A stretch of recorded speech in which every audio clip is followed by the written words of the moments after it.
Hello everybody, this is Bev here, Clark Vision. Thank you for joining on this video.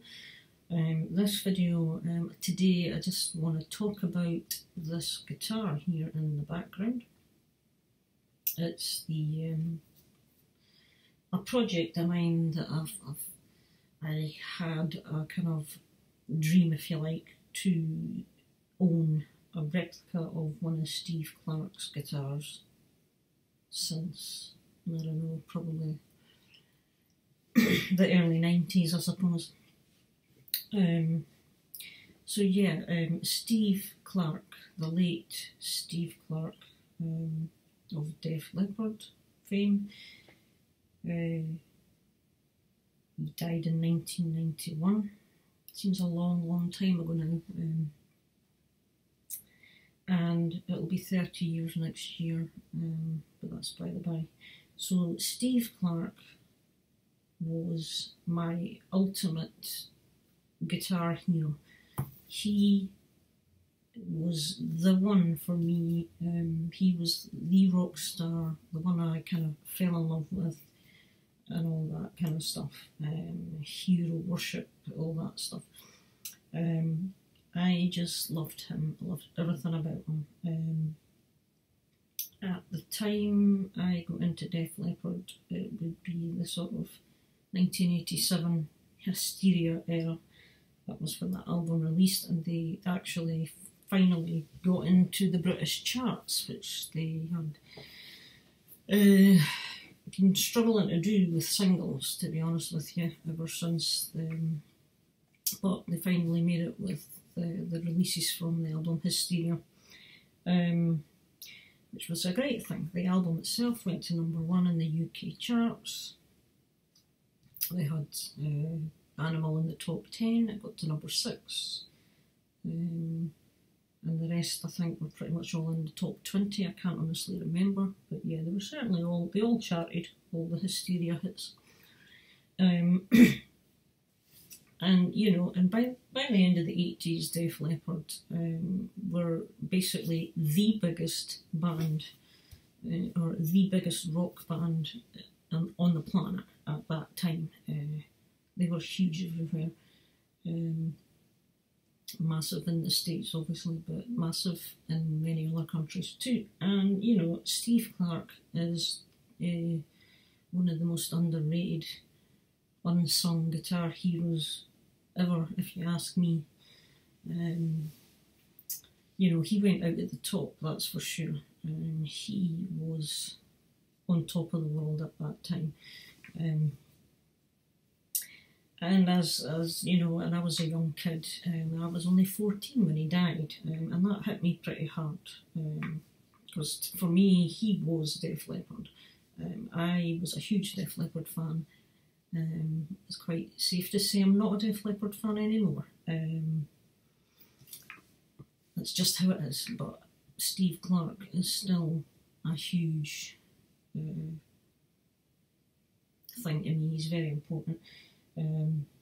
Not just his guitar playing, you know, and everybody has their guitar heroes, and everybody's good at saying, but he's the best, and he wasn't so good, and he's rubbish, and you know what, I don't care about all that. Not at all.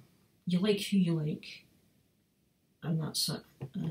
The least you can do if you've got any kind of brains is to have respect for other people's opinions. And not everybody, you know, likes the same kind of stuff anyway. But for me, Steve Clark and his guitar playing wasn't just his playing. He was one of these feel players. He played with emotion. You know, his soul bled through his guitar. It was like an extension of him, his spiritual output. That's how I would describe him. He was classically trained, so it wasn't just the playing and the music, it was the whole his musical brain. He knew what to do with music, you know, he learned all the rules and all the theory and all that stuff, and so therefore up here he could process things that a lot of other heroes really can't do, sort of thing, just simply because they didn't have that background.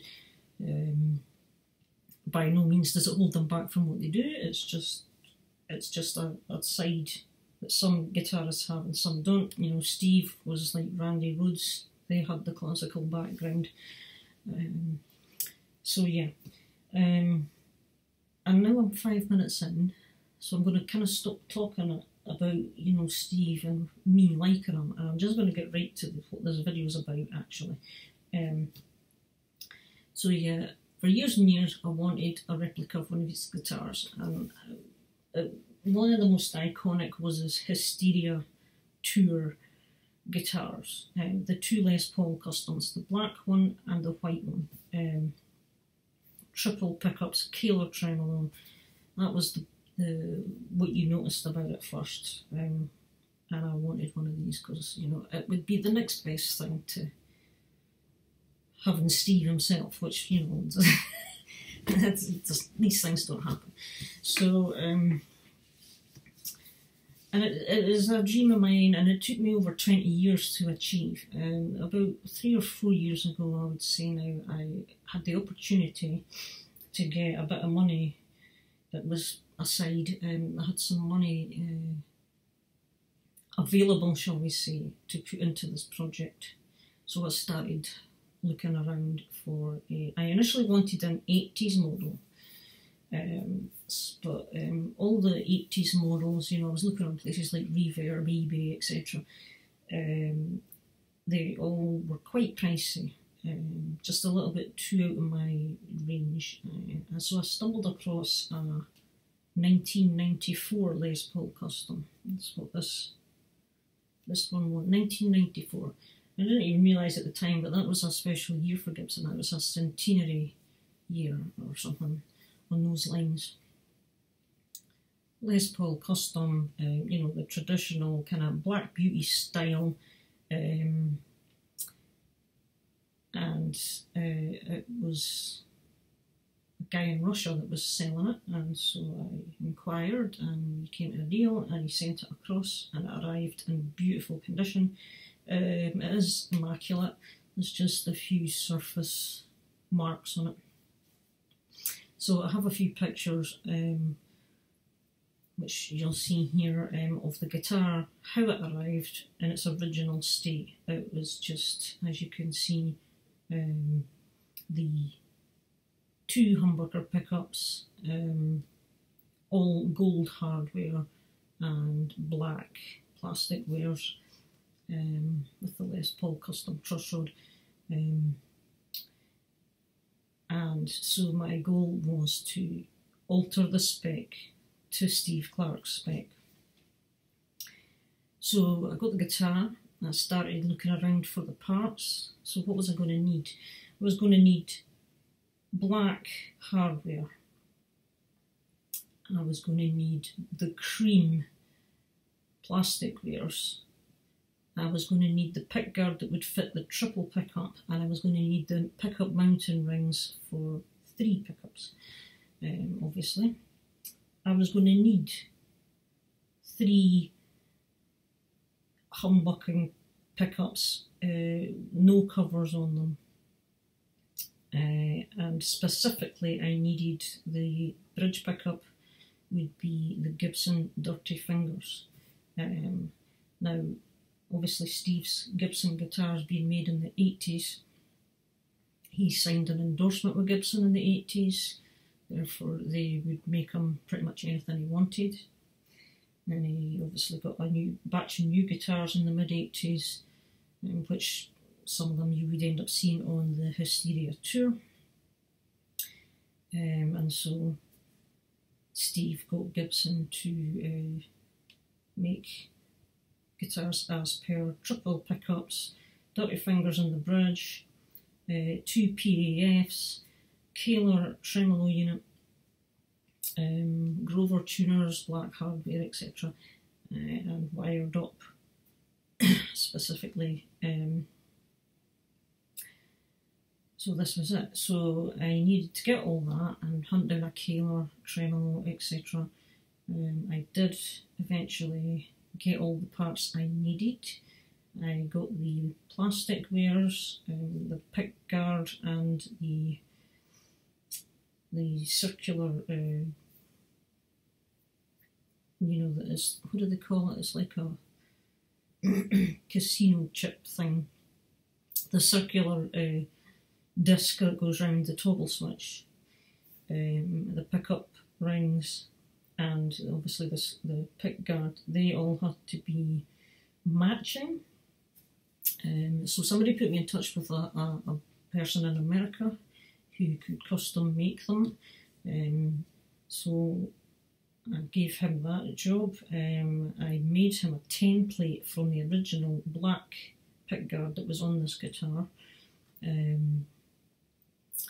Scanned it onto the computer, sent it across to him, and he worked from there, and we got something. And he sent all that across to me. I also decided, just as a special touch, I wanted to somehow, if I could, get Steve Clark's signature somewhere on the guitar. So as Steve's truss rod covers on his Gibsons were just the plain black, I thought, right, that'll do. We'll see if we can somehow get somebody to inscribe Steve's signature into the truss rod cover. So again, I was put in touch with another guy in America who specialises in custom truss rod covers. I will have the links below to everybody that was involved with supplying parts of this guitar project for me. And so the guy sent me a couple of truss rod covers with Steve Clark on them. However, it then occurred to me that because fitting the Kahler would mean having the locking nut just on the edge of the headstock, it would mean the truss rod cover would need to be trimmed to fit underneath. There's a little bit where the truss rod cover would slip underneath the locking nut. So therefore, the guitar luthier, he had two to work with, and the second one he worked with, and he cut it all to shape, and he managed to trim it so that the signature was still fitting in the centre. However, that made the signature fill up most of the space of the truss rod cover, whereas originally, without it being cut to fit under this locking nut, it was centred better. I got back on to the guy in America and I sent him a template of the cut version of the truss rod cover that would have the bit slipping under the nut, and so he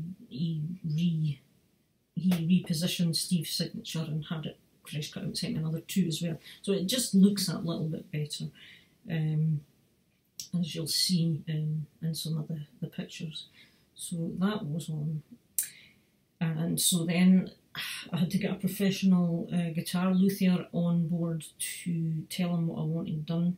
I took the guitar and all the parts that I'd collected, explained to him, showed him photographs of Steve's guitar, how it looked, and the end result is this thing here, and it's my pride and joy, shall we say. I mean, there is a few of these in the world. There's one or two other people out there that have had their own Gibsons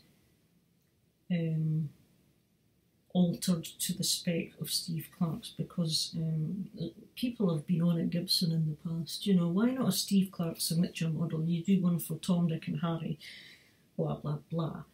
And again, going back to the fact that he was the biggest rock star that had come out of Britain in the 80s, all that stuff, you'd have kind of half thought that he might have got one for a limited run or something or whatever, but no, that never appeared for whatever reason. So it was a case of, if you want one of these guitars, you're going to have to get it built yourself, which is what I did.